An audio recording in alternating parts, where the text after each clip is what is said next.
But speaking of NFC East, I don't understand. I kind of understand it because these networks want to get paid. Like if you tell me I can debut LeBron James and his son in his first game, and then Amazon Prime try to come and be like, "No, we want this game." No, you don't. You don't get this one. You got to get the next one. So instead of flexing the Sunday night game to have Baltimore and DC go up against each other, they said, "No, we're just gonna keep it with Bengals and Giants." So basically, what we're gonna do is we're gonna have the Redeem Team Bowl, because both these teams lost to Jaden Daniels. So we're gonna see how good he really is when these two teams face off. Because one team lost to rookie slash MVP and running Jaden Daniels.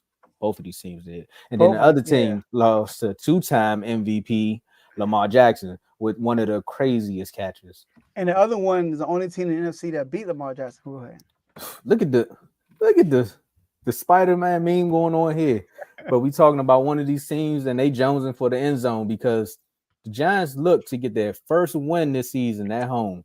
And Daniel Jones is also looking to get his first touchdown at home. Because I don't know if you all noticed, but Daniel Jones hasn't thrown a touchdown at home either.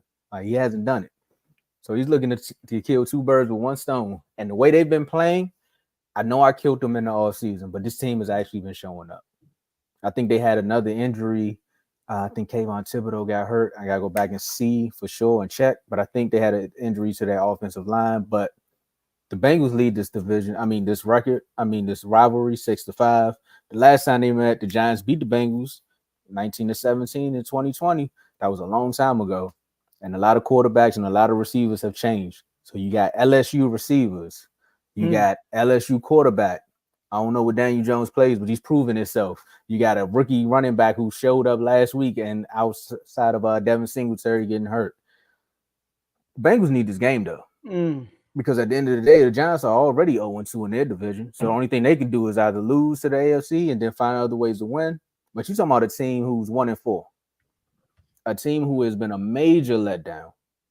Because one, they started the offseason off with the wide receiver not getting paid. Technically, he want to jump the line, but he still showed up and he's been balling out every game. If you don't know, go back and watch Sean Faze. I know Joe gonna say a little bit from it, but yeah, I called it. He's been balling out every single game. Go ask the Ravens. He put up almost 200 on them. I know Terry watching that film, like if he can do it, I know I can. But I'm just saying. Bengals need this because going 1-5, and you're supposed to be trying to go to the Super Bowl. You just lost to the Ravens, who could potentially win and take the lead. You also got the Steelers who are trying to maintain their winning streak. Winning streak. I don't know what the Steelers trying to do. George Pickens is messing up their locker room, Joe. George Pickens all over the place. They trying to trade him now. But then they don't know if Phil's the quarterback. They don't know Russ the quarterback. Russ taking family pictures every day. They dropping on the internet. He just having fun. I don't know what's going on in Pittsburgh, but they'll find a way to win the game before the Bengals do, because the Bengals are finding ways to lose games because their defense hasn't stepped up. Your defense needs to step up. This is the game right here. You just I don't know. Slayton kind of showed out too. See, the Giants make it tricky after that Seahawks game because they like, we got weapons now. They make the GM look like he made the right move. I'm a little upset. I wanted him to be five for paying Daniel Jones, and now he like, we give him a number one receiver. Daniel Jones is good, and he been balling, Joe. He hasn't been turning the ball over like that either. He turned the ball over, but not like at a high rate, yo. He got the protection. The GM seen it. Maybe that's why sometimes you just gotta sit back and do your job. You know what I mean? I ain't a GM for a reason because I'd have got fired. I'd have listened to his son. I'm trying to go get Jaden Daniels. But then again, if he listens to his son, they might be 5-0 because Jaden Daniels is balling. I'd have traded up. I'd have found a way to get Jaden Daniels. We won't gonna get rid of him. I'd have found a way. The Raiders offered 3 first-round picks. We said no. I'd have found a way to get Jaden Daniels. That's all I'm saying. You don't have to. That ain't no problem. But y'all would have ended up with Caleb Williams or something like that. And I don't know how you feel about that, but I'd have found a way to get Jaden Daniels. Hindsight. But long story short, you're right. You as of right now, it's definitely 2020. Not gonna make that joke. But the Bengals need this win. Long story short, the Bengals need to win. Joe. Yes, sir. They need this win, Tomo. You called it. First of all, over the Giants. First of all, they 1-4. Let's start there. Number 2, we, like you said, we consider them as contenders. I consider them the biggest threat to the Chiefs. And so far, they've been the closest to beat the Chiefs too. Been the closest, but the biggest threats. So I still believe they get to the playoffs, they'd be dangerous. Joe Burrow has been balling.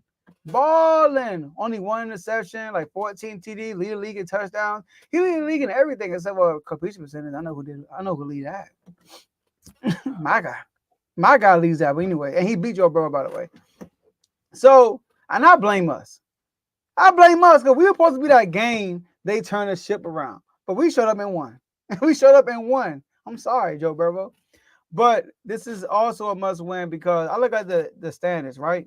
They go one. Now look, their schedule is favorable. Let's start there. They got a favorable schedule. The Bengals. Okay. They not. You know what? I'm not gonna say it's favorable. The world think it is, but I'm not gonna say that. You know why? They could beat Cleveland. They lose to the Giants. Okay. They got Cleveland. Tomo. For some reason, Joe Burrow struggles against Cleveland, bro. Like, he can't beat Cleveland. And it's in Cleveland. Do you remember last year against Cleveland? He had like 35 passing yards. Like, that was bad. It was raining though. But the year before that, this was late in the year. This wasn't like early Joe Burrow. This is prime time later in the year. He was terrible, and they blew the Bengals out. I don't remember what their quarterback was. I don't think that y'all if it was late in the year, it was Flacco. No, not last year before last. Oh, year before. Flacco wasn't there. Who was around? I don't know who it was. But I know they lost, and they had nothing to do with their quarterback. It's Joe Burrow, and the offense couldn't do nothing. Cleveland just has his number. Then they got Philly. I mean, I don't know if it's going to be Kellen Moore Philly or Sirianni Philly. I don't know. But by then, they got Philly. Then they got the Raiders. I don't know. Like, we don't know. But then they got the Ravens and the Chargers and the Steelers and then y'all.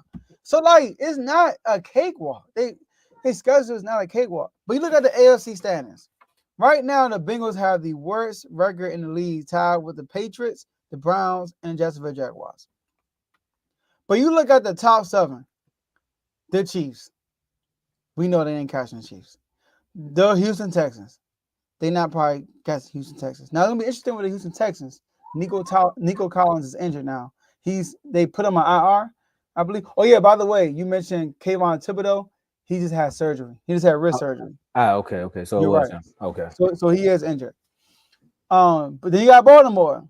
I think we both believe Baltimore will finish with a better record. They're not winning that division. Buffalo. I know how you feel about Buffalo. but you got Buffalo, Pittsburgh, Broncos, and Chargers. Now, Broncos and Chargers are the two. Broncos especially, it's a team that we all looking at like, you know what? They can get got. But like I said, based on the schedule, it's not a cakewalk. And another thing, Tombo, they already lost to the Patriots. So if you lose to the Giants too, it's like, dang. You lost to 2 teams that you had no business losing to this year. No, like, don't get me wrong. Like, people might say about the Commanders, but the Commanders are showing something different. You know what I mean? We number 1 offense in the league, points per game, all that stuff.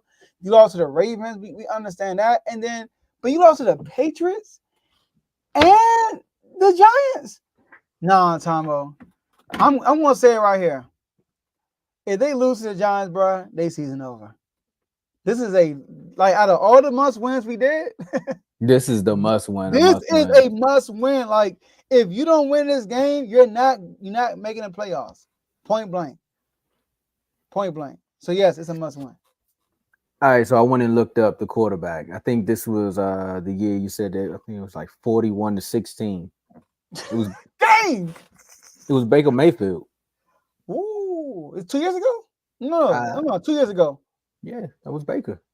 I'm going off what is it, 2021? Oh, no, you said 2 years ago. Dang. 2 years ago. This is 2022. When Joe Burrow was hurt? I think he got hurt. Nah, he was there. Joe Burrow was there. Hold on. Let's say against the Browns, you got. Oh, here you go, right here. Yeah, here you go. 2022. 32-13. It was prime time. Yep. I don't want to care about Joe Burrow. Who was the Browns quarterback? How many rushing yards they had? Oh my gosh, who was it? It was Jacoby Brissett. How many rushing yards they had? Nick Chubb had total they had 172, but Nick Chubb had 101. He had 2 TDs. Jacoby Brissett threw a touchdown. What Joe Burrow do? What in the world? Jacoby Brissett did that to y'all? Joe Burrow was 25 for 35, threw for 232. 2 touchdowns, 1 interception. They couldn't run the ball. They had a total of 36 rushing yards. And receiving, they had a total of 232. Yeah, that was a bad day. And that was prime time, right? I don't got the time, but yeah. Okay. What week was it? Do you know what week it was? Week 8 or 9. Week 8, okay. Could have been 8 or 9 because they both was the Bengals was 4-4 and the Browns was 3-5 at that time. And they were in Cleveland, right? Had to be the Cleveland Browns. It's funny. It said the Cleveland Browns schooled the Cincinnati Bengals on Halloween too. So yeah, it probably was in Cleveland. I remember watching that song like, dang, like what the heck? Why the Browns just own? Like they just. I wonder, like Joe Burrow record versus. I'm looking at it right now versus the Browns. He's 1-5 against the Browns. Yeah. No, this is the must win of all must wins. I agree with you on that one. I think if we had to rank them, it would have to be Bengals, Niners, Eagles, Aaron Rodgers. I'm with you. Yeah. Aaron Rodgers. Yeah. So Daniel Jones, man, go out there and continue to shock the world, man, till y'all play the Cowboys. You did? So I picked the Giants, 49ers, Eagles, and Bills.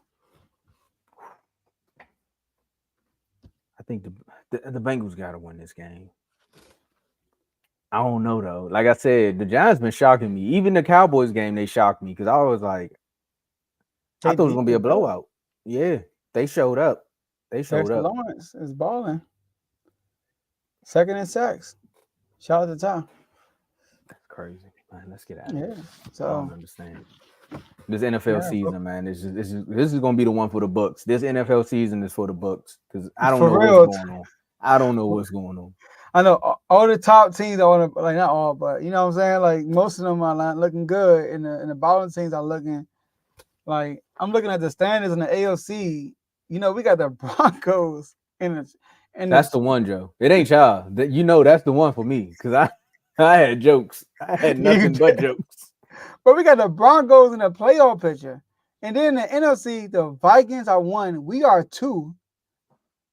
The Falcons are 3rd, and the Seahawks are 4th. And look what the teams that was winning last year, they like at the bottom of the pack. Hey, Tomo, y'all in there? Y'all 7? I mean, right now. Green Bay started out today. Remember last week, y'all went in. Y'all went in last week. This week, y'all in. I know we about to get out of here, but I seen Ty post something earlier, and they were talking about the tiers of teams. Offenses. Right? Okay. All right. It had to. I ain't read it. I just seen the tiers and went back. I was like, why is Green Bay at number 1? Like they struggling right now. It was based off of what they did, production and projection. Oh, okay.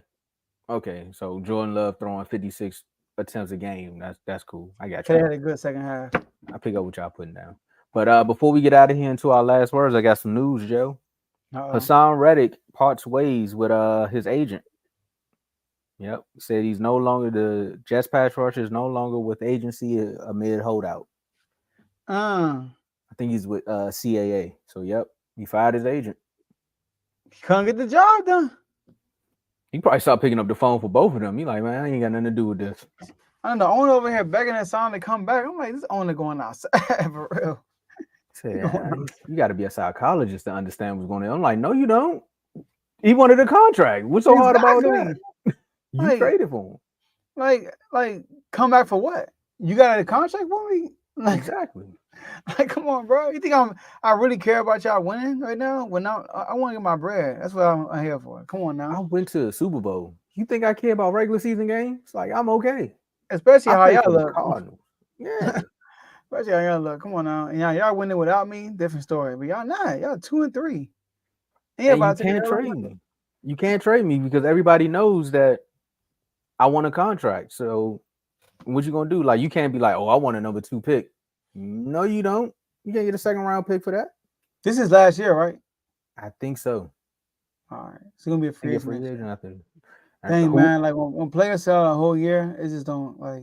It don't look good. And Le'Veon Bell played for the Jets, didn't he? I'm just saying, bro. This team got bad juju. I don't know what it is. You just gotta get drafted by the Jets. Don't just sign there. You just gotta Jets, you just got to build through the draft. That's my message for y'all. Just build through the draft. The owner, bro, like Jets fans don't like they think the owner has done a poor job since he's been there. That makes sense. That makes sense. He not like Daniel Snyder. Daniel Snyder was a bad guy. Like he did some wild stuff. At least he attempted to go get players. You know, No, I'm talking about like moral wise. He was wild. Oh yeah, no. I was talking about like as far as him just trying to make sure the team, even though he was bad for the fan base, he at least gave y'all some form of hope with free agency. He did, signing Josh Norman to a $70 million contract, signing Albert Hainsworth to a $100 million contract. You're right. He has tried. He just need to keep his nose out our business and let the GMs do their job. There you go, because and that's why I said. I knew where you was coming from. Firsthand. You ain't gotta tell me. I own it. Hey, Jerry. Jerry, go ahead. Just drop the helicopter again. We won the game. Drop the helicopter in practice again. It obviously worked. Do it again. You ain't gotta tell me. You talking about like my owner, the GM. And he ain't really the GM. He just like I am. I know it's still a GM, but he gonna talk to Stephen A. and can't nobody do it like me. I'm like, bro, come on, man. Yes, bro, you losing right. Come on, bro. Come on. Like for publicity, don't get me wrong, you're a great owner. For publicity, you waited to pay both of your guys just to get recognition in the media. Now, what I will say is, and also to add to what you were saying, he gives the play as I would say that's more so an owner though, because when you walk into like when players come to Dallas and they do the interviews and leave, and they're like, bro, that's one of the best facilities I've ever been in. Now I don't know why we can't win, but that's one of the best facilities. They talking about like Jerry provide Uber 24-hour Ubers for like players that go out, so you have no excuse to drink and drive. Like he'll give you your own personnel if you're one of those players that's just known for getting in trouble. Like I've been watching the Aaron Hernandez thing on FX, so it's just like if you just been known to find your way into trouble, he'll find the right resources to make sure you stay on track. Like he'll give you everything you need, and that's why when you come on here and say like it's not Jerry Joe, it's the players. I'm like I agree because he like look, I just want you to win on Sunday. Like I don't want you to worry about nothing off the field. I'll give you everything off the field. I just want you to win on Sunday, and y'all can't even do that. So yeah, I'm gonna keep going out there talking crazy. That's good. He's a good owner, bro. They just can't. He's an owner. That's the point. He's an owner, and he's a good one. So his owner habits are going to overtake the GM habits, bro. Every time. If we see an opportunity to make more money as an owner, he's going to take it, bro. He could have been paid that. Could have been paid CD. But what he do? The media talked about it all summer. They get all the attention, and they say, "No, we're gonna pay y'all, but we're gonna pay y'all the top dollars." Like, come on, we don't want to reset the market, but you reset the market. Exactly. I told you they're gonna pay you. Parsons. But Tomo, Micah messed up. I hope y'all keep looking good without Parsons. Micah messed up. It's cool. Let him mess up. I hope he keep messing up, and I hope you keep looking good without Parsons. Because Dan Quinn on the other side. Y'all got Frankie Lavuvu. And you got Frankie Lou. We said what? Frankie who? Lavuvu, whatever. I told you I'll be killing that Frankie L. Y'all got Frankie L. Look, Frankie Louvu on one side, Michael Parsons on the other, Bobby in the middle. I don't ever want to hear Bobby Wagner's name again in football. That's why I don't watch our games. Why? Because he's supposed to come to Dallas, bro. So I go wherever Dan Quinn go, and then you skip out, go back to Seattle. I know. He went to the Rams in Seattle. And then say, "Oh, he gone? I'm gonna go all the way across the country and play for." Man, get out of here. Dan Quinn probably like. That's probably what he told him. I'm gonna be a head coach soon. Just wait. Bro, do you imagine what Bobby Wagner would have did with Michael Parsons? Like Michael Parsons would probably have been one of the best linebackers out here right now. Frankie, you're right. I agree. But look, I know we gotta leave, Tomo. But look, this part what happened. Because he left Seattle, his contract was up, and Dan Quinn was like, you know what I mean, he was on the fence, and then you know what I mean. So he went to see. He probably talked to Dan Quinn. Hey Dan, listen, I know you got one more year left in Dallas. I'm gonna go to the Rams for 1 year. They just won a Super Bowl. I'm gonna try to give me a ring, and then I'm coming back with you. He goes to the Rams, they don't win. And then Dan Quinn like, Jerry begged me to stay. He begged me to stay, and you know he did. Remember he definitely did. He definitely did. He begged me to stay. This goes back to Seattle for a year. You know what I mean? Get you comfortable there, and I got you next year. That's what happened. And then next year Came to Washington. Shout out to Ben Johnson. We ain't want you anyway. Hey, Ben Johnson. If it don't work out with you could pull a what's his name? You could pull a Bobby Wagner, come on down to Dallas. That offensive scheme and the way you get running backs to run the football, you can come on down here. You know, you don't gotta worry about Jared Goff. I know they got Amon St. Brown, like they got the receivers, but we got CD. We got tight ends. You know, we can go draft a running back with the boy from Boise. Like we can go get bro from Boise. Like I think it's Beatty. Like we can make things happen. You got a dude from Boise State? Yeah. Like the last time we got a good running back, we went to the playoffs. And he back now talking about he don't